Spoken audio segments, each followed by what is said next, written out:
Assalamualaikum warahmatullahi wabarakatuh. Selamat pagi anak-anak. Selamat pagi, Bu. Ibu. Alhamdulillah bertemu lagi dengan Ibu dalam pelajaran Bahasa Indonesia.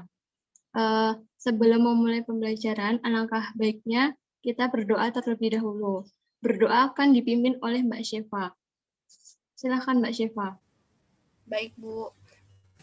Mari teman-teman, sebelum pembelajaran hari ini dimulai, alangkah baiknya kita berdoa menurut kepercayaan dan agamanya masing-masing. Berdoa dimulai.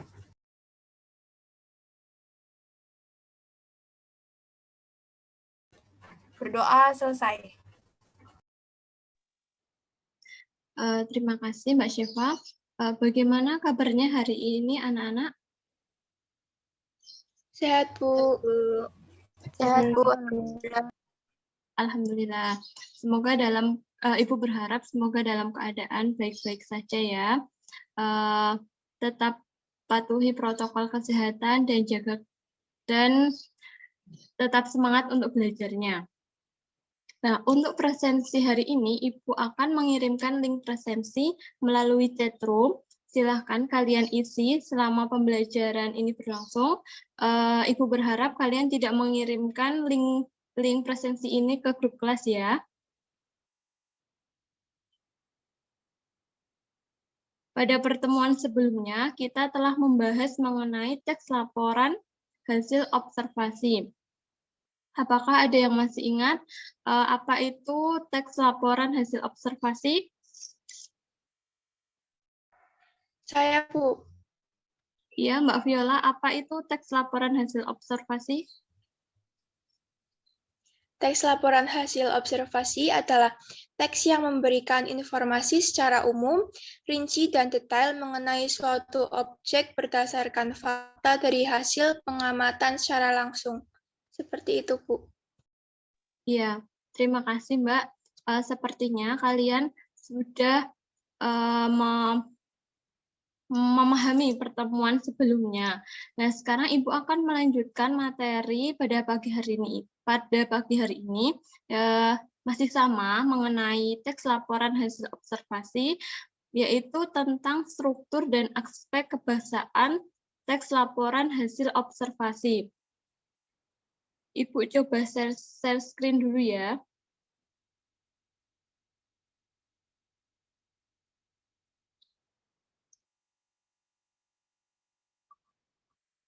Apakah sudah terlihat? Sudah. Ya, Bu.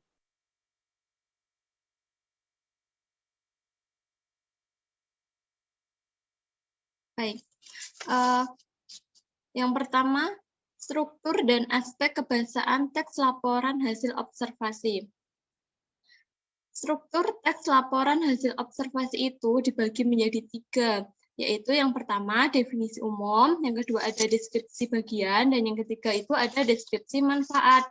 Yang pertama yaitu deskripsi umumnya adalah bagian awal yang biasanya berisikan pengertian sesuatu yang akan diulas dalam teks laporan hasil observasi.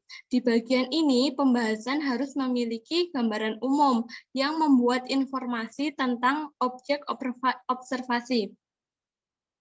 Dengan demikian, definisi umum, pembaca bisa mengetahui hal-hal pembahasan yang ada dalam teks laporan hasil observasi.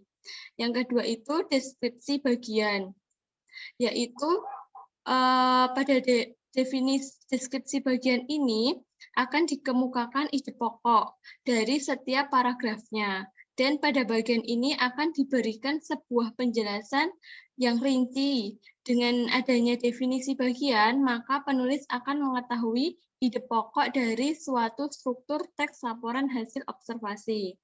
Dan yang ketiga itu deskripsi manfaat. Di sini deskripsi manfaat itu bisa dikatakan kesimpulan, yaitu berisi fungsi atau manfaat setiap objek yang diamati. Setiap observasi pasti memiliki manfaatnya, karena tujuan observasi adalah menemukan berbagai fakta baru mengenai suatu hal. Coba kita lihat contoh teks laporan hasil observasi ya. Ini berkaitan dengan bunga melati. Coba kita lihat paragraf pertama. Nah, pada paragraf pertama ini termasuk dalam definisi umum karena yang dibahas yaitu secara umum apa itu bunga melati, terus bunga melati itu asalnya dari mana. Dan yang kemudian kita pindah ke paragraf kedua, yaitu ini tuh termasuk dalam deskripsi bagian. Di sini dijelaskan bahwa bunga melati itu memiliki pohon yang tinggi, memiliki batangnya itu bulat berkayu, dan yang ketiga itu terletak pada daunnya. Selain itu juga membahas mengenai selain membahas daun juga mengenai bunganya. Bunganya itu memiliki memiliki bunganya itu tumbuh di antara daunnya. Kemudian setiap bunga itu memiliki antara 4 hingga 9 kelopak, 4 ovula dan 2 lokulus. Nah, bisa dikatakan bahwa pada paragraf kedua ini mendeskripsikan bagian bunga melati ini ya. Kemudian kita pindah ke paragraf ketiga, yaitu pada paragraf ketiga ini merupakan definisi atau deskripsi bagian atau isi, di mana maksud saya pada paragraf ketiga ini termasuk definisi atau deskripsi manfaat atau kesimpulan ya, karena di sini dijelaskan bahwa bunga melati ini adalah salah satu kekayaan tumbuhan negara yang telah ditetapkan sebagai bunga bangsa. Kemudian juga ada manfaatnya, yaitu aromanya yang memikat membuat bunga ini sering dijadikan teh bunga melati yang biasa dicampurkan dengan daun teh muda. Bisa dipahami?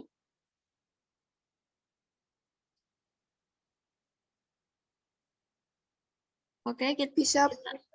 Ya, sebentar.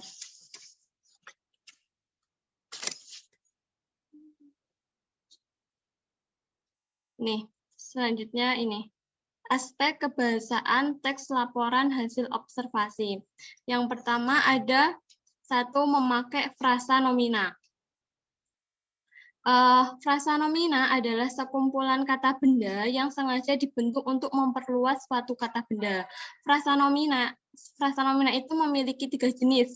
Yang pertama, frasa nomina modifikatif, yang kedua, frasa nomina koordinatif, dan yang ketiga, frasa nomina apositif. Dan yang kedua, memakai verba relasional.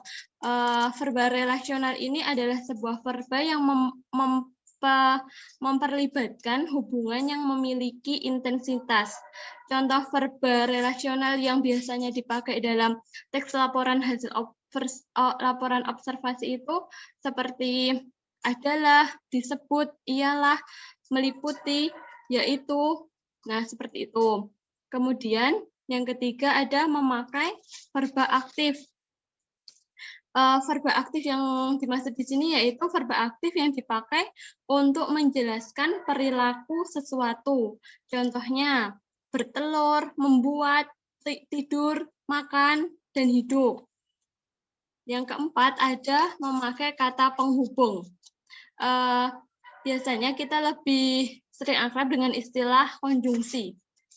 Kata penghubung atau konjungsi ini dipakai untuk menghubungkan kalimat dengan kalimat menjadi sebuah paragraf. Contoh konjungsi seperti sedangkan, namun, tetapi, dan masih banyaknya lagi ya. Yang kelima itu memakai paragraf dengan kalimat utama. Nah, untuk menghasilkan suatu teks laporan hasil observasi yang baik, biasanya menggunakan paragraf dengan kalimat utama, dan dengan hal ini maka penyusunan dimulai dengan informasi utama. Yang keenam, memakai kata keilmuan. Kata keilmuan atau Kata teknis adalah suatu jenis kata kerja yang mempunyai artian yang khusus mengenai suatu bidang. Contohnya, sindrom, herbivora, mutualisme, dan masih banyak. Dari sini, apakah ada yang ditanyakan?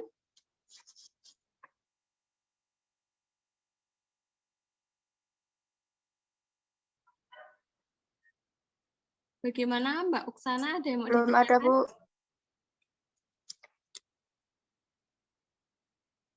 Belum, Bu. Oh ya. Selanjutnya, yaitu mengenai langkah-langkah menyusun teks laporan hasil observasi. Yang pertama itu membuat judul laporan sesuai dengan pengamatan yang telah dilakukan. Hal yang paling utama itu yaitu membuat judulnya terlebih dahulu. Kemudian yang kedua, membuat kerangka teks yang condong ke pembuatan gagasan utama sesuai dengan hasil pengamatan. Jadi, kita buat dulu kerangka teksnya agar mempermudah kita dalam menyusun teks laporan hasil observasi. Yang ketiga, menyusun teks berdasarkan gagasan utama yang telah dibuat. Yang pertama diawali dengan paragraf pernyataan umum, lalu ke bagian isi. Setelah membuat klasifikasi secara umum, langkah berikutnya yaitu menjabarkan klasifikasi tersebut berdasarkan hasil pengamatan. Yang keempat, meneliti kembali hasil penulisan teks laporan hasil observasi. Nah, kita tuh perlu meneliti kembali penulisan kita agar apa? Jika ada kalimat yang janggal atau salah penulisan, kita dapat segera memperbaiki kembali.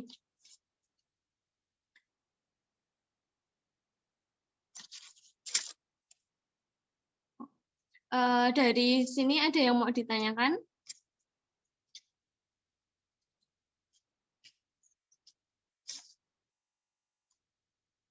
Sepertinya belum ada ya. Baik. Untuk selanjutnya Ibu akan membagi kalian menjadi 3 kelompok. Yang pertama Mbak Syeva sama Mbak Lilia. Yang kedua Mbak Ridin sama Mbak Istihandayani. Dan yang ketiga ada Mbak Viola sama Mbak Oksana. Ibu akan memberikan tugas, yaitu membuat laporan hasil observasi tentang tumbuhan, tentang temanya itu tumbuhan, yang ada di sekitar lingkungan kita ya. Ibu akan memberikan waktu kalian 20 menit untuk berdiskusi mengenai teks laporan hasil observasi.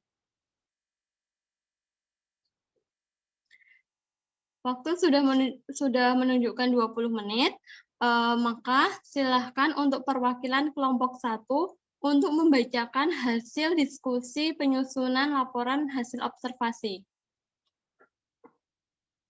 Silahkan kelompok 1. Iya, saya Bu, mohon izin membacakan.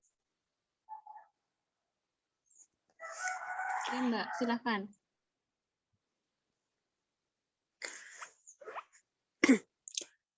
Hasil observasi tumbuhan lidah buaya. Lidah buaya adalah salah satu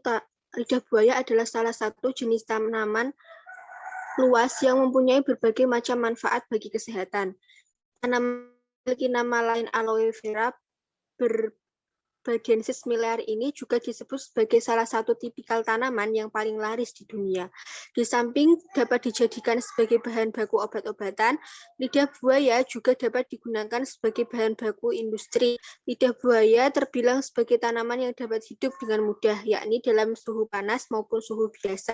Tanaman ini juga dapat hidup di depan rumah sebagai salah satu tanaman hias untuk memperindah tampilan eksterior hunian. Tanaman lidah buaya memiliki daun yang berbentuk runcing dengan taji. Di samping itu, daun yang dimiliki oleh tanaman ini memiliki tepian yang bergerigi, tidak tipis, serta bintik-bintik. Panjang daun tanaman ini bisa mencapai 36 cm dengan lebar mencapai 6 cm. Aloe vera mempunyai banyak kandungan vitamin. Tidak heran jika tanaman ini banyak digunakan sebagai bahan obat maupun industri lainnya. Yang paling terkenal adalah lidah buaya bisa dimanfaatkan sebagai penyembuh berbagai penyakit tertentu seperti cacingan, sakit mata, amandel, luka bakar, sleo, bisul, luka bernanah, hingga jerawat. Namun, para remaja dan anak-anak biasa menggunakan lidah buaya untuk menebalkan serta merawat rambut, khususnya bagi balita. Lidah buaya sangat bagus untuk menebalkan serta menghitamkan rambut. Seperti itu, Bu. Terima kasih.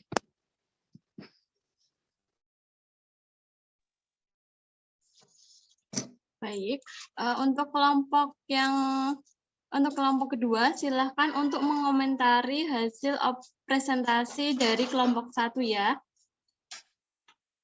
Kelompok 2 ada Mbak Ririn, silahkan Mbak Ririn untuk mengomentari. Ya, Bu. Jadi, kelompok ini dari presentasi kelompok 1 yang kami dapatkan yaitu yang pertama, struktur teks laporan hasil observasi paragraf 1 dan 2 itu menjelaskan mengenai definisi umum. Kemudian paragraf ketiga yaitu deskripsi bagian atau isi. Kemudian paragraf ke-4 dan 5 deskripsi manfaat atau kesimpulan. Kemudian kedua yaitu aspek kebahasaan teks laporan hasil observasi, yaitu adanya pemakaian verba relasional, yaitu berupa kata adalah, disebut, yakni. Yang kedua yaitu adanya pemakaian verba aktif, yaitu hidup dan merawat.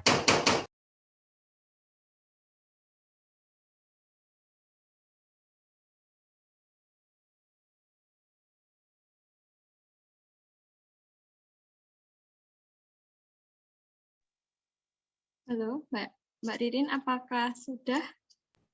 Maaf Bu, saya lanjutkan. Oh, Kemudian yang ketiga yaitu adanya pemakaian kata penghubung, yaitu dan, sebagai, dengan, seperti, untuk, meskipun. Kemudian adanya pemakaian frasa nomina, yaitu frasa nomina koordinatif. Ada kata bahan baku. Kemudian frasa nomina modifikatif, yaitu daun tanaman. Terakhir yaitu adanya pemakaian paragraf dengan kalimat utama, yaitu contoh pada paragraf pertama yaitu pada kalimat lidah buaya adalah salah satu jenis tanaman hias yang mempunyai berbagai macam manfaat bagi kesehatan. Seperti itu, Bu. Terima kasih Mbak Ririn atas komentarnya. Saya akan mengevaluasi pembelajaran hari ini ya. Sepertinya kalian sudah paham dengan apa yang Ibu jelaskan tadi. Kemudian untuk selanjutnya, apakah ada pertanyaan untuk pembelajaran hari ini?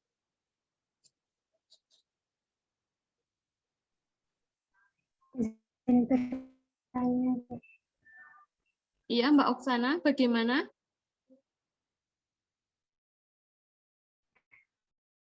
Tadi kan Bu menjelaskan mengenai 3 jenis frasa nomina. Nah, apakah boleh dijelaskan lagi Bu dan bagaimana contohnya? Terima kasih. Oh, baik. Sepertinya Mbak Oksana belum paham ya mengenai frasa nomina. Di sini saya akan menjelaskan frasa nomina. Bahwasanya frasa nomina itu dibagi menjadi 3 jenis, yaitu frasa nomina koordinatif.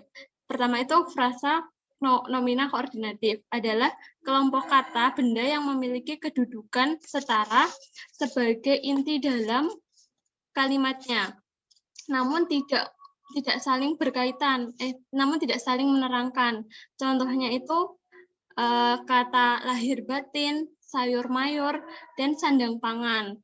Yang kedua ada frasa nomina modifikatif, adalah kelompok kata benda yang membatasi pada penjelasan kata itu, kata bendanya.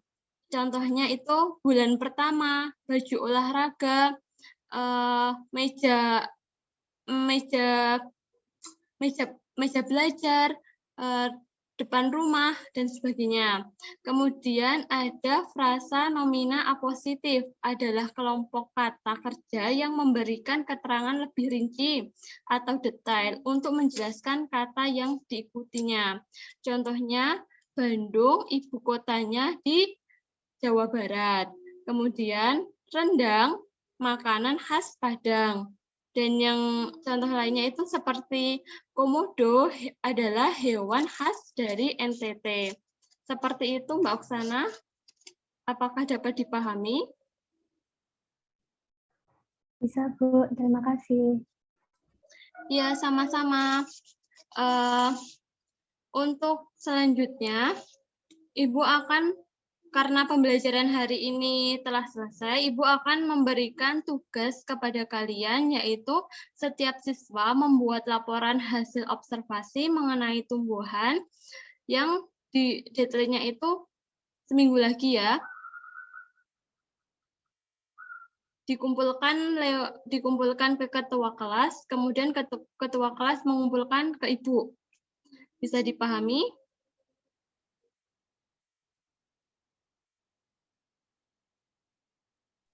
Bisa, Bu. Bisa, Bu. Ya, terima kasih. Untuk selanjutnya, Ibu akan mengevaluasi bahwasanya untuk pembelajaran selanjutnya dimohon untuk tepat waktu dalam memasuki Zoom. Kemudian dalam berpakaian harus sopan dan rapi ya. Walaupun ini masih dalam keadaan online. Bisa dipahami kan untuk pembelajaran selanjutnya? Bisa, Bu. Bisa, Bu. Baik, cukup sekian pembelajaran dari Ibu. Apabila ada kesalahan, Ibu mohon maaf. Wassalamualaikum warahmatullahi wabarakatuh. Waalaikumsalam warahmatullahi wabarakatuh. Terima kasih, Bu. Terima kasih, Bu.